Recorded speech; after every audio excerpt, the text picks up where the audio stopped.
The Typhons of Prey have shown to have been weird, and yet also mysterious, since there's not much history or knowledge where they came, since all we know are their extraterrestrial life. They were found over in the 1900s in 1958, to be exact.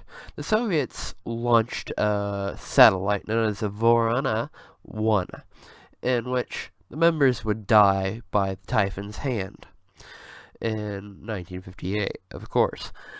So later then, JFK, or John F. Kennedy, would work with the Soviets and make a space program, in which later he would almost be assassinated, but he wouldn't die.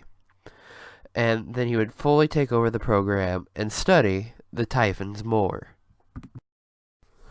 Verona 1 would soon later become known as Talos 1, however, later on, as they began building around it slowly and making the big, giant space station over the moon, or basically a big, giant city, as you will, or its Emerald City, or Rapture, pretty much, as the best way to describe it.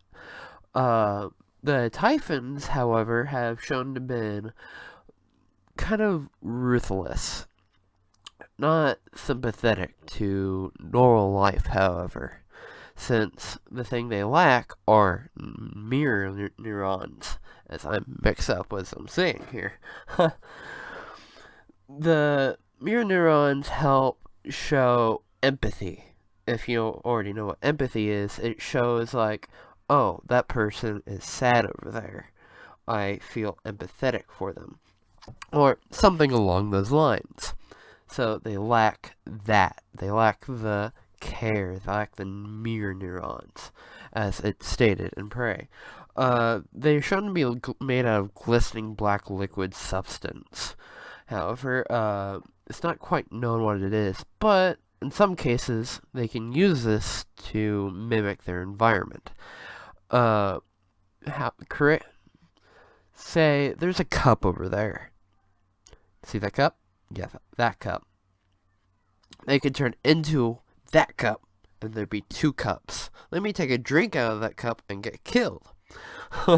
Pretty much how it works. Each Typhon, however, varies since they evolve in many different ways.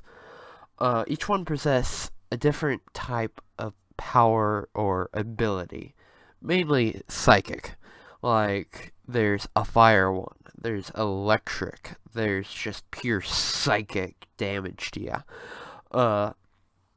Or there's your techno ones where they can just take over your mind or send bolts of electricity towards you, dealing massive amount of damage to your systems of your suit and your body. Not much is known, however, as said before. The Typhons, however, have a weird ecology or branch of biology, as you would say. They absorb organic matter, or they latch onto a person, or just any organic matter that's around there, such as animals, all that sorts of stuff, and absorb it. They can either branch off into a phantom or a weaver, and from then they can become a powerful mimic or a telepath. As said before, it can vary on which one it becomes.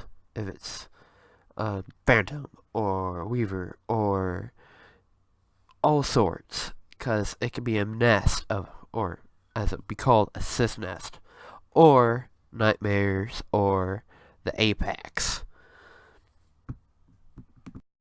For some of you that don't know, mirror neurons are basically like how you react to another person, or if you both react the same way, you're both mirroring each other.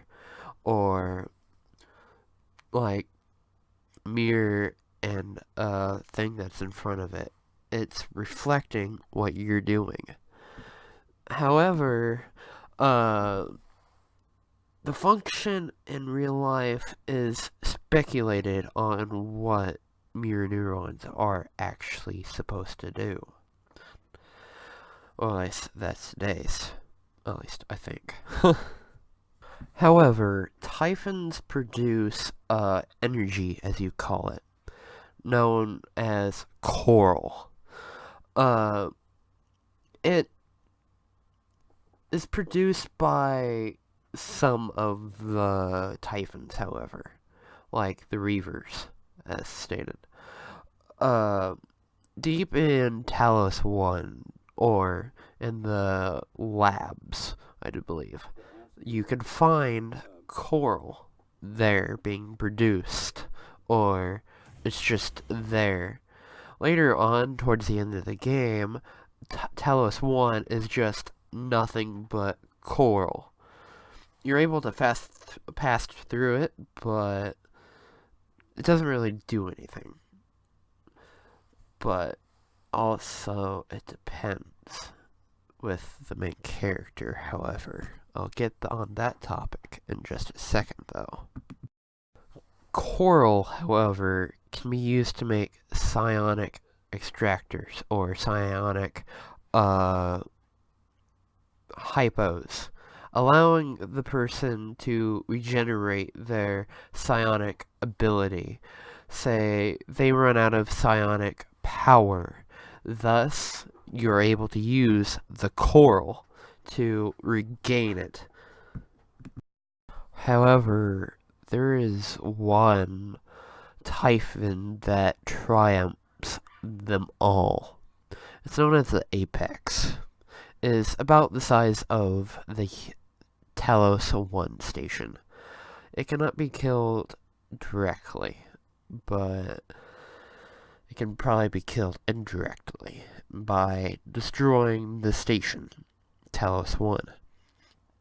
Its tendrils have been shown to be large. They're able to be destroyed, but not entirely.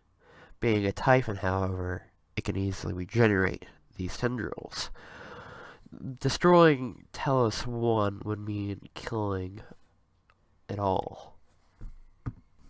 Since Typhons cannot empathize or have empathy, there is a special creation or being known as the Typhon hybrid.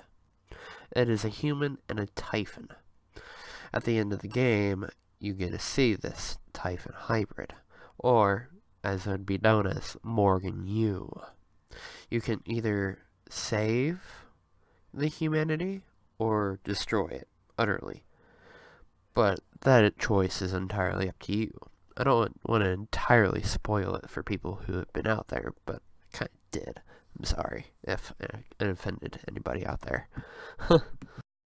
The Typhons cannot be entirely evil, seeing as they cannot or do not know what they are doing. I mean, they do, but they lack the idea of evil or all of that. They just need the mirror, the neurons, you know. So, in the end of the game, there's a choice. Do you want to save humanity or destroy it?